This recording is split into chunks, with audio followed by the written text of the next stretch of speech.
Ito yung some driving tips po sa ating mga gear. Meron po tayo dito parking, R, reverse, and neutral, drive. Ngayon, dito po sa ating sa automatic transmission, yan, meron po tayong ginagamit na manual transmission. Yan, ginagamit po natin yan during sa uphill situation.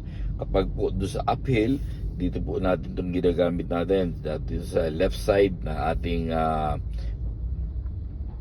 gear ng ating automatic. Nang sa ganon, hindi po hirap yung ating engine para siya ipataas. Lalo na during sa mga uphill. Then, one more thing.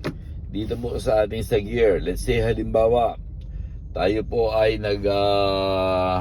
naubusan ng battery, biglang nag-shut off po yung ating sasakyan sa automatic.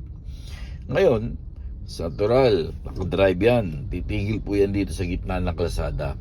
Para maitulak nyo po yung inyong sasakyan na automatic, yan, pwede po natin yan. Just press on your brake, then i-push po natin itong ating gear up, going sa neutral. Ayan, yan po yung magiging nakapag-neutral position na, para sa ganun maigalaw po natin yung ating gear.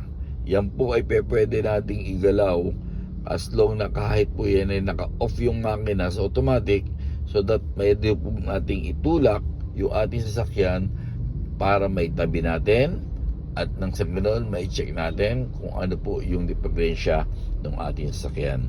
Ganyan po yung automatic.